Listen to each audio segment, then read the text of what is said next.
Film की शुरुआत में हम स्नोबॉल नाम की डॉल्फिन को देखते हैं जो एक बेबी क्रीचर के साथ खेल रहा होता है। तभी नीचे उसे चमकती हुई एक चीज नजर आती है। इसके करीब आने पर वह देखता है कि असल में वह एक ऑक्टोपस होता है। वह स्नोबॉल को परेशान करने लगता है, पर इतने में उसकी आवाज से उसकी माँ वहाँ आ जाती है। उसे देखते ही वह ऑक्टोपस वहाँ से भाग जाता है। इसके बाद मदर डॉल्फिन और बेबी वहाँ से जाने लगती है, पर तभी वह ऑक्टोपस एक सीप से अटैच लोहे की पाइप को उनके ऊपर गिरा देता है। वह किसी तरह से बचने की कोशिश करते हैं, पर मदर डॉल्फिन पाइप में फंस जाती है। तो मदर डॉल्फिन स्नोबॉल को उसकी परवाह न करते हुए सरफेस पर जाने को कहती है ताकि वह सांस ले सके, और मजबूरी में स्नोबॉल सरफेस की ओर जाने लगता है। पर तभी दोबारा से वह ऑक्टोपस उसे घेर लेता है। इतने में अचानक वहाँ एक प्लेन क्रैश कर जाती है और वह उसी के नीचे आ जाता है। इधर मदर डॉल्फिन जो पाइप से बाहर आती है तो स्नोबॉल को ढूंढने लगती है। तभी स्नोबॉल वहाँ आ जाता है जो कि उस एयरप्लेन से अपने साथ एक छोटा इंसानी बेबी ले आया होता है। उसे देखकर मदर डॉल्फिन समझ जाती है कि उस बेबी को ऑक्सीजन की जरूरत है, इसलिए वह बेबी को लेकर पानी के ऊपर आती है। इससे बेबी को थोड़ा सुकून मिलता है। इसके बाद मदर डॉल्फिन स्नोबॉल और बेबी के साथ अपने कॉलोनी पहुंचती हैं, जिसमें बहुत से क्रिएचर और उनका लीडर टर्टल भी शामिल होते हैं। सभी उस बच्चे को देखकर बहुत फैसिनेट होते हैं। उस बेबी को भी डॉल्फिन की तरह पानी में सर्वाइव करने के लिए समय समय पर ऑक्सीजन की जरूरत पड़ती थी। उनका लीडर बेबी की मासूमियत से बहुत इंप्रेस होता है और उसे अपने साथ रहने देने के लिए तैयार हो जाता है। मदर डॉल्फिन उस बेबी को ल्यूकस नाम देती है। इसके बाद से समय यूं ही बीतता रहता है, जहां स्नोबॉल और ल्यूकस की बॉन्डिंग और भी स्ट्रांग हो जाती है और वह आपस में ब्रदर्स की तरह खूब मस्ती करते हैं और साथ में बड़े होते जाते हैं। एक दिन साथ में खेलते समय स्नोबॉल ल्यूकस से कहता है कि तुम डॉल्फिन नहीं हो, तुम बाकी सी क्रिएचर से अलग हो। ल्यूकस अपने एक्सिस्टेंस को क्वेश्चन करने लगता है। इस पर स्नोबॉल उसे बताता है कि वह उसे समुद्र में एक प्लेन क्रैश में मिला था। यह सुनकर ल्यूकस उसे उस प्लेन के पास ले जाने को कहता है। डरते हुए स्नोबॉल उसकी बात मान जाता है और वह दोनों उस प्लेन के मलबे को देखने जाते हैं। वहाँ ल्यूकस उस प्लेन के अंदर जाने के लिए उसका गेट खोल देता है, पर इसे सालों पहले वहाँ बंद पड़ा वह ऑक्टोपस भी आजाद हो जाता है। इस बारे में उन्हें कोई आइडिया नहीं था। वहाँ ल्यूकस को एक लॉकेट मिलता है और वह उस पर मौजूद फोटो को अपनी माँ मानकर अपने साथ रख लेता है। वहीं उन्हें ढेर सारे चमकीले प्लांटर्स मिलते हैं, जिन्हें खाने के बाद वह अपना होश खोकर मस्ती करने लगते हैं। पर यह बात मदर डॉल्फिन को पता चल जाती है कि स्नोबॉल ने ल्यूकस को उसकी सच्चाई बता दी है और वह दोनों छुपकर उस प्लेन के पास भी गए थे। इससे ल्यूकस मदर डॉल्फिन से गुस्सा हो जाता है, क्योंकि मदर डॉल्फिन ने उससे इतनी बड़ी बात को छुपाया था। इसलिए ल्यूकस को लगता है कि जरूर प्लेन में उसे उसकी असली माँ मिल सकती है और वह स्नोबॉल के साथ वहाँ चला जाता है। पर मदर डॉल्फिन उसे खतरे में न डालने के लिए उन्हें बाहर रुकने को कहती है और खुद प्लेन में उसकी मॉम की तलाश में चली जाती है। तभी इसका फायदा उठाकर वह ऑक्टोपस मदर डॉल्फिन को वहीं बंद कर देता है। ल्यूकस उसे वहाँ से निकालने की बहुत कोशिश करता है, पर तभी उन्हें ऑक्सीजन की कमी होने लगती है। इसलिए मदर डॉल्फिन स्नोबॉल को ल्यूकस को बचाने के लिए उसे ऊपर ले जाने को कहती है और स्नोबॉल ऐसा ही करता है। इसके बाद वह दोनों अपने लीडर के पास पहुंचते हैं और मदर डॉल्फिन की मुसीबत में होने और उस ऑक्टोपस को इसका जिम्मेदार बताते हैं। इससे सभी को लगता है कि ऑक्टोपस तो बहुत पहले ही मारा जा चुका है। उतने में वहाँ वह ऑक्टोपस आ जाता है और सभी को बताता है कि अब वह पहले से बहुत ज्यादा पावरफुल हो चुका है और उसे पावर उन्हीं ग्लोइंग प्लांटर्स को कंज्यूम करने से मिली है। वह सभी को बताता है कि यह मदर डॉल्फिन मारी जा चुकी है। इसके बाद वह अपने शरीर से इंक निकालकर सभी को हिप्नोटाइज करने लगता है, जिससे सभी हिप्नोटाइज हो जाते हैं। लेकिन वह टर्टल और सनोबर को पकड़ लेता है। ल्यूकस उसे बचाने की कोशिश करता है, पर ऑक्टोपस उसे भी पकड़ लेता है और कहता है कि तुम हमसे अलग हो और तुम्हारी जगह यहाँ नहीं बल्कि पानी के बाहर है और आज मैं तुम्हें वहीं पहुंचा दूंगा। तभी वहाँ से मछली पकड़ने वाला एक जहाज गुजरता है जिसमें जाल लगा होता है। ऑक्टोपस से हिप्नोटाइज हो चुके बाकी क्रीचर सोर्स की बात मानकर ल्यूकस को जाल में फेंक देते हैं, जो दो मछुआरों को मिल जाता है, जिनमें शामिल थे एक बूढ़ा इंसान और कैप्टन मार्गरेट। वह बूढ़ा इंसान मार्गरेट को बच्ची का ख्याल रखने का बोलकर मछली पकड़ने चला जाता है। ल्यूकस की जब आंख खुलती है तो वह समुद्र की ओर भागने लगता है, पर मार्गरेट उसे रोकने लगता है। तभी ल्यूकस किनारे पर कुछ डॉल्फिन को देखता है जो ऑक्टोपस के कारण वहाँ आ गए थे। वहाँ ल्यूकस को स्नोबॉल मिलता है। वह दोनों अपनी मदर डॉल्फिन के जाने के दुख से रोने लगते हैं। मार्गरेट जब ल्यूकस को डॉल्फिन से बात करते देखता है तो सरप्राइज होता है। तब ल्यूकस स्नोबॉल को पानी की ओर ले जाने लगता है, पर सैंड के कारण वह ऐसा नहीं कर पाता। इसलिए मार्गरेट उसकी मदद करता है और उसे पानी में छोड़ देता है। वहाँ मार्गरेट ल्यूकस का लॉकेट दिखाते हुए कहता है कि मैं तुम्हारी मॉम को जानता हूँ और तुम्हें वहाँ ले जा सकता हूँ। ल्यूकस उसकी बात मान जाता है। इसके बाद मार्गरेट उसे बंद करके एक अमीर मछुआरे के पास जाता है और उसे बताता है कि मुझे एक ऐसा लड़का मिला है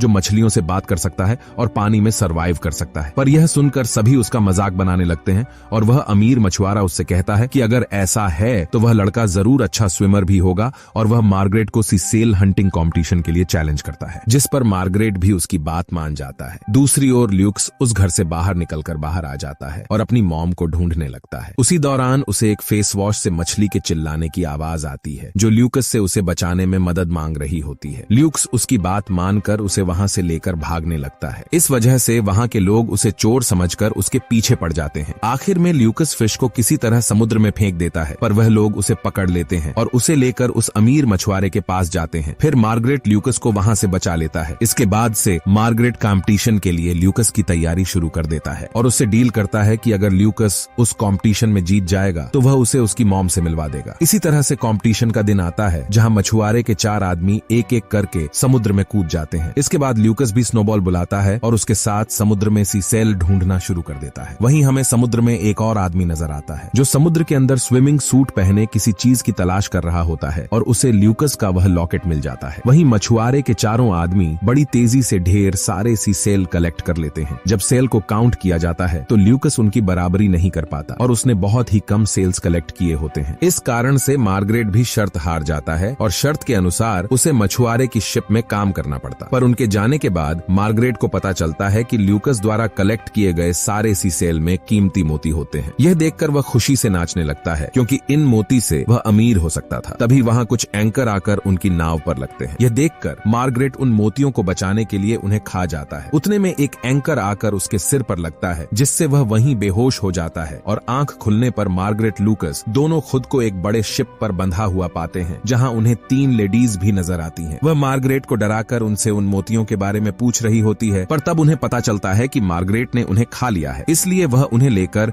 एक आइलैंड पर पहुंचती है जहां उनकी लीडर रहा करती थी। उनकी लीडर एक बूढ़ी औरत होती है जो कैप में एक मैजिकल सूट तैयार कर रही थी और उसे पर्ल पाउडर की जरूरत थी जो मार्गरेट निगल चुका था। वह मार्गरेट को देखते ही पहचान जाती है क्योंकि लगभग 10 साल पहले मार्गरेट एक लेडी को उस बूढ़ी औरत के पास लाया था। असल में जो प्लेन सालों पहले क्रैश हुआ था उसमें ल्यूकस और उसकी मॉम भी थी। मार्गरेट किसी तरह ल्यूकस की मॉम को तो वहां से ले आया, पर बाकी सभी का कोई पता नहीं चला। पर तब से ही वह बूढ़ी औरत ल्यूकस की मॉम का ख्याल रखती थी। पर इतने सालों के बाद भी ल्यूकस की मॉम की हालत में कोई सुधार नहीं आया था। वह सभी यह सोच ही रहे होते हैं कि उन्हें क्या करना चाहिए। इतने में वह बूढ़ा इंसान वहां आता है। वह उन्हें कहता है कि जो प्लेन क्रैश हुआ था उसमें केमिकल था और सिर्फ वही केमिकल ल्यूकस की मॉम को क्योर कर सकता था, लेकिन उसे वहां से ल्यूकस और उसका डॉल्फिन ही ला सकती है। ल्यूकस यह सुनते ही अपनी मॉम के लिए वह केमिकल ढूंढ कर लाने के लिए तैयार हो जाता है और उस बूढ़े इंसान के साथ ही इस काम को करने निकल जाता है। समुद्र के अंदर जाने पर ल्यूकस को पता चलता है कि उस ऑक्टोपस के कारण धीरे धीरे पूरा समुद्र दूषित होता जा रहा है और सारे क्रीचर उसके गुलाम बनते जा रहे हैं। ल्यूकस किसी तरह ऑक्टोपस से बचते हुए उस क्रैश प्लेन तक पहुंच जाता है और वहां से फाइनली केमिकल ढूंढकर उस बूढ़े इंसान को ला कर दे देता है। पर यहाँ वह बूढ़ा इंसान अपना असली मकसद रिवील करता है कि उसे इस केमिकल की सालों से तलाश थी। असल में सालों पहले उसने ल्यूकस की पेरेंट के साथ मिलकर एक केमिकल तैयार की थी जो शी क्रीचर को और भी बड़ा और आक्रामक बना देता है। इस कारण से ल्यूकस के डैड मारे गए और ल्यूकस की मॉम समझ गई कि यह केमिकल कितना डेंजरस हो सकता है और अगर यह केमिकल किसी गलत हाथों में चला गया तो बहुत तबाही हो सकती है। पर बूढ़ा इंसान उस केमिकल से खुद को पावरफुल बनाना चाहता था, इसलिए ल्यूकस की मॉम उस केमिकल को अपने साथ लेकर प्लेन से बच निकली। लेकिन उस बूढ़े इंसान ने उसी केमिकल को पाने के लिए उस प्लेन को क्रैश करवा दिया। यह सच्चाई जानने के बाद ल्यूकस गुस्से से उसकी तरह बढ़ने लगता है, पर वह बूढ़ा इंसान उस केमिकल को समुद्र में डाल देता है जिसे वह ऑक्टोपस भी पी लेता है और पहले से बहुत बड़ा और शक्तिशाली हो जाता है और साथ ही वह बूढ़ा इंसान का पालतू भी बन जाता है। वह ल्यूकस को भी खत्म करने वाला होता है, पर स्नोबॉल उसे बचा लेता है और किनारे तक ले आता है। पर अब तक स्नोबॉल ने उस ऑक्टोपस द्वारा स्प्रेड बहुत से इंक को कंज्यूम कर लिया था और वह भी जल्द ही हिप्नोटाइज होने वाला था। पर उस बूढ़ी औरत के पास इसका एंटीडोट था जिसे पीने के बाद स्नोबॉल बिल्कुल ठीक हो जाता है। लेकिन तब तक ऑक्टोपस की इंक से पूरा समुद्र दूषित हो चुका था, इसलिए उसे ठीक करने के लिए वह ढेर सारी प्योरिटी को समुद्र में छोड़ देती है जिससे समुद्र का पानी सही होने लगता है। इसके बाद ल्यूकस स्नोबॉल के साथ ऑक्टोपस का सामना करने के लिए समुद्र में जाता है जिसमें बाकी के बचे हुए डॉल्फिन्स भी ल्यूकस का साथ देती हैं। और जैसे ही समुद्र की हिप्नोटाइज हो चुकी क्रीचर उस बूढ़ी औरत द्वारा छोड़े पानी की ओर आती है तो वह बिल्कुल नॉर्मल हो जाती है। पर अभी भी उन्हें उस बूढ़े इंसान और ऑक्टोपस का सामना करना बाकी था जो उस केमिकल के कारण और भी पावरफुल होते जा रहे थे और देखते ही देखते उसका आकार और भी भयानक होता जाता है और वह इतना आक्रामक हो जाता है कि अंत में उस बूढ़े इंसान को ही अपना शिकार बना लेता है। ल्यूकस और बाकी सभी लोगों को ऑक्टोपस को काबू करने का कोई आइडिया नहीं सूझ रहा था। वह ऑक्टोपस फाइनली आइलैंड भी पहुंच चुका था जहां ल्यूकस की मॉम होती है। पर तब ल्यूकस समझ जाता है कि मेरे आंसू भी समुद्र के पानी की तरह खारा है और ऑक्टोपस समुद्र के पानी को जहरीला बना रहा है। तब ल्यूकस अपनी मॉम को बचाने के लिए उस ऑक्टोपस की ओर जंप लगा देता है और क्योंकि वह उस समय बहुत रो रहा होता है इसलिए सारे आंसू भी ऑक्टोपस के मुंह में जा गिरते हैं, जिससे ऑक्टोपस का साइज बिल्कुल छोटा हो जाता है। पर सभी को लगता है कि ल्यूकस मारा जा चुका है। पर तब उसकी मॉम उसकी मदद के लिए आती है, जिससे ल्यूकस फाइनली सरफेस पर पहुंच जाता है और फाइनली बारिश के पानी के कारण समुद्र भी बिल्कुल नॉर्मल हो जाता है। अंत में वह ऑक्टोपस बहुत छोटा हो चुका था और उसकी सारी पावर जा चुकी थी और यहीं पर मूवी खत्म हो जाती है। दोस्तों, आपके अपने चैनल को सब्सक्राइब कर लीजिए